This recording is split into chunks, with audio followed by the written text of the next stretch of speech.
اللہ سبحانہ و تعالیٰ نے غذا کے اندر ہی علاج بھی رکھا ہے. یعنی غذا صرف ہماری بھوک مٹانے کے لیے نہیں ہے، صرف انرجی دینے کے لیے نہیں ہے، بلکہ اس کے ساتھ ساتھ ہمارا علاج بھی. تو جب آپ کبھی بیمار ہو اور کچھ کھانے لگے اور سمجھ نہ آئے کہ کھانا چاہیے یا نہیں، تو دعا کر لیا کریں کہ اللہ تعالیٰ اس کو میرے لیے غذا اور دوا دونوں ہی بنا. ٹھیک ہے، تو کوئی بھی فوڈ آپ کے لیے غذا بھی ہے اور علاج بھی ہے. کیونکہ ہم تو اپنی خواہشات کے پیچھے چلتے ہیں نا، یا پھر شبہات کا شکار ہوتے ہیں.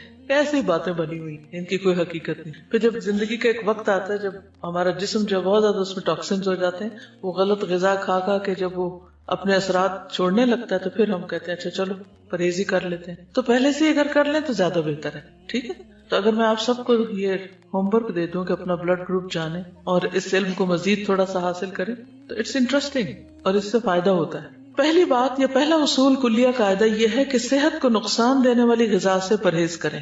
محمود بن لبید رضی اللہ عنہ سے مروی ہے کہ رسول اللہ صلی اللہ علیہ وسلم نے فرمایا، اللہ تعالیٰ اپنے بندے کو جس سے وہ محبت کرتا ہو دنیا سے اسی طرح بچاتا ہے جیسے تم لوگ اپنے مریض کو کھانے پینے سے بچاتے، اور کھانے کی صورت میں تمہیں اس کی طبیعت خراب ہونے کا اندیشہ ہوتا ہے. اچھا، کچھ چیزوں کی الرجی تو بہت معمولی ہوتی ہے لیکن کچھ بہت سیویئر بھی ہوتی، تو اس کا بھی آپ کو پتا ہونا چاہیے، اور جس سے ایک دفعہ نقصان ہو جائے دوبارہ اس راستے پہ نہ جائیں.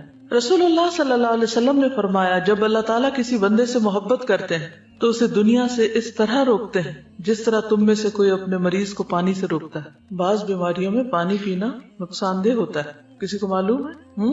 معلوم ہے آپ کو یہ بات؟ کچھ عرصے سے ایک میل اور ایک ٹوٹکا ایسا ہر ایک کو سرکولیٹ کیا جاتا ہے جس میں پانی پینے کے فوائد بتائے جاتے ہیں، اور کہا جاتا ہے کہ 6 گلاس اور 8 گلاس اور 1.5 لیٹر اور اتنا پانی تو سویرے پی لیں اور پھر اتنا پییں اور اتنا پیئیں.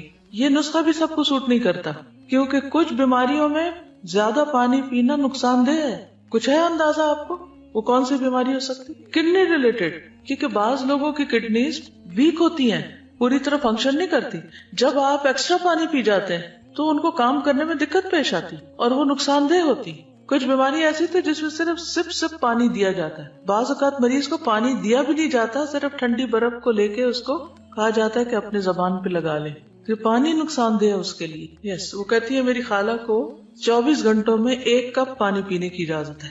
اب اگر وہ اسی طرح کوئی ٹوٹکا پڑھ کے تو 1.5 لیٹر پی بیٹھے تو یہ پانی جو زندگی کی سورس ہے اسی انسان کے لیے نقصان دہ.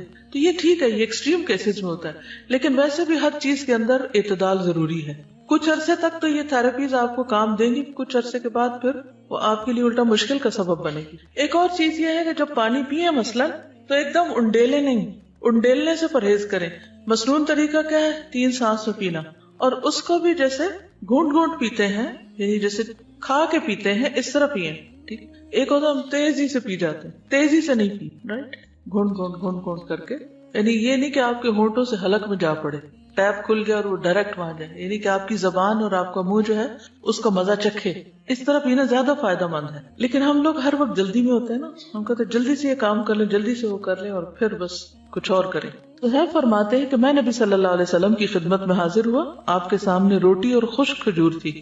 روٹی اور خشک کھجور جیسے چھوارے ہوتے ہیں. نبی صلی اللہ علیہ وسلم نے فرمایا قریب ہو جاؤ اور کھاؤ. میں خشک کھجوریں کھانے لگا تو نبی صلی اللہ علیہ وسلم نے فرمایا تم خشک کھجوریں کھا رہے ہو حالانکہ تمہاری آنکھ دکھ رہی ہے، یعنی اس مرض میں خشک کھجور ٹھیک نہیں. میں نے عرض کیا کہ میں دوسری طرف سے چبا رہا ہوں، جو آنکھ دکھ رہی ہے اس کی طرف سے نہیں.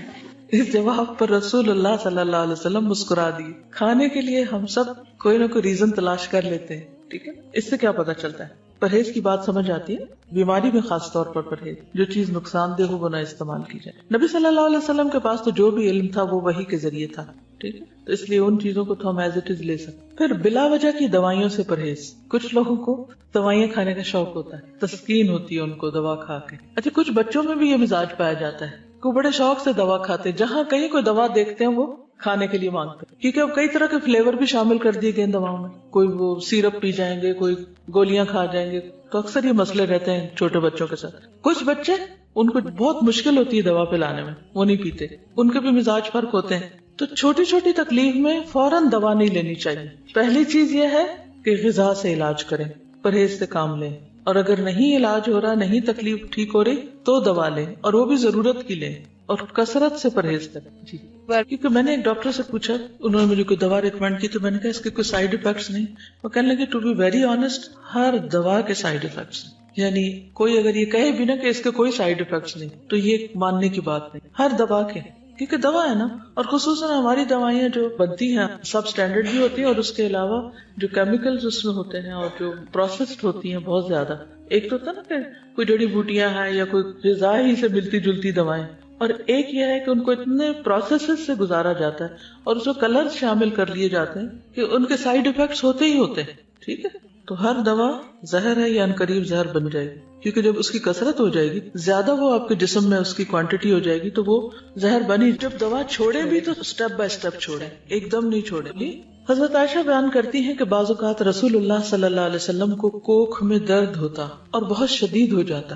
ایک دن رسول اللہ صلی اللہ علیہ وسلم کو یہ درد شروع ہوا اور اتنا شدید ہوا کہ آپ پر بے ہوشی طاری ہو گئی۔ ہمیں اندیشہ ستانے لگا، لوگ بھی خوف زدہ ہو گئے، اور ہمارے خیال کے مطابق آپ کو ذات الجم کی شکایت تھی، نمونیا جس کو بولتے ہیں۔ چنانچہ ہم نے رسول اللہ صلی اللہ علیہ وسلم کے منہ میں دوا ٹپکا دی، جس سے آپ کی وہ کیفیت ختم ہوئی۔ طبیعت کچھ سنبھلی تو آپ کو اندازہ ہو گیا کہ آپ کے منہ میں دوا ڈالی گئی ہے۔ آپ نے اس کا اثر محسوس کیا۔ آپ نے فرمایا، تمہارا خیال یہ ہے کہ اللہ عز و جل نے مجھ پر اس بیماری کو مسلط کیا، حالانکہ اللہ اسے مجھ پر کبھی بھی مسلط نہیں کرے گا۔ اس ذات کی قسم جس کے ہاتھ میں میری جان ہے، گھر میں میرے چچا کے علاوہ کوئی آدمی ایسا نہ رہے جس کے منہ میں دوائی نہ ڈالی جائے، یعنی ان سب نے مل کے میرے منہ میں ڈالی ہے، اب ان کے منہ میں بھی ڈالی جائے، ٹھیک؟ یعنی حتیٰ کہ کوئی شخص بے ہوش ہو یا بعض امراض ایسے ہیں کہ اس میں دوا دینے سے پہلے اس سے پوچھ لینا چاہیے۔ اس لیے بہت سے ڈاکٹر سائن لیتے ہیں کہ آپ راضی ہیں اس پر، خصوصاً سرجریز میں تو آپ دیکھیں کہ سگنیچر کرنے پڑتے ہیں اور ڈسکلیمرز ہوتے ہیں کہ ہم ذمہ دار نہیں ہیں، ٹھیک ہے، ہم آپ کی مدد کرنا چاہتے ہیں لیکن اگر کچھ ہو گیا تو آپ خود ہی ذمہ دار ہیں۔ پہلا پوائنٹ کیا ہے؟ پرہیز علاج سے بہتر ہے۔ دوسرا، بلا ضرورت دوا سے اجتناب کی۔ ایک اور چیز یاد رکھیے، جب کسی بھی دوا کے کھانے سے کوئی ری ایکشن فیل ہو رہا آپ کو، آپ کے جسم کے اندر کوئی چیز ایسی محسوس ہو رہی یا اسکن پہ یا کسی بھی طرح، تو فوری طور پر پھر مزید کنسلٹ کر لینا چاہیے۔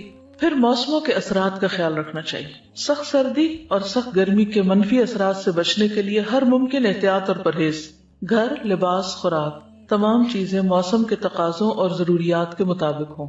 یعنی پرہیز صرف کھانے کا نہیں بلکہ انوائرنمنٹ کو بھی اپنے حسب حال کرنا چاہیے۔ بہت زیادہ کمفرٹیبل بھی نہ ہو کہ انسان سونے ہی لگ جائے، اور ایسا بھی نہ ہو کہ بیمار پڑ جائے۔ کچھ لوگ اتنی ہیٹنگ کر لیتے ہیں، اس سے بھی نقصان ہوتا ہے، اور کچھ لوگ جو ہے وہ جرسی کے بغیر باہر نکل جاتے ہیں اور بیمار ہو کے واپس لوٹتے ہیں، تو وہ بھی ٹھیک نہیں۔ احتیاط بہتر ہے، اعتدال بہتر ہے۔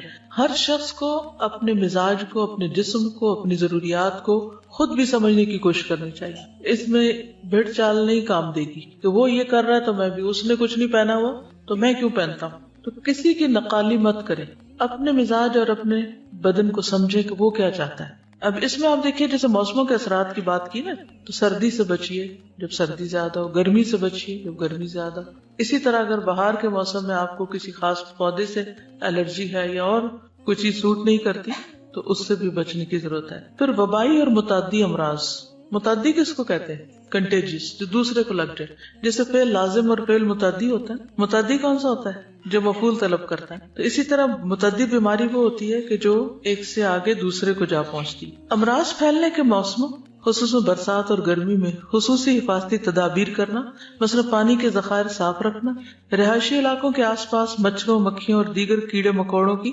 امکانی افزائش کی روک تھام کے لیے ادویات وغیرہ چھڑکنے کا انتظام کرنا، اور اپنے تمام گرد و پیش کو حفظان صحت کے اصولوں کے مطابق ڈھالنا، گلے سڑے یا پہلے سے کاٹ کر رکھے ہوئے پھل یا سبزیاں کھانے سے پرہیز کرنا، یہ ساری چیزیں اس میں آ جاتی ہیں۔ یہاں پر حفاظتی ٹیکوں کی بات کی گئی ہے، جس کے میں پرسنلی سخت خلاف ہوں، اس لیے میں کسی کو بھی یہ مشورہ نہیں دیتی کہ وہ بچوں کو یا بڑوں کو حفاظتی ٹیکے لگوائیں۔ کئی لوگ فلو شاٹس لیتے رہتے ہیں، اور بعض لوگ بچوں کو جو حفاظتی ٹیکے لگواتے ہیں اور وہ سمجھتے ہیں کہ اس میں شفا ہے۔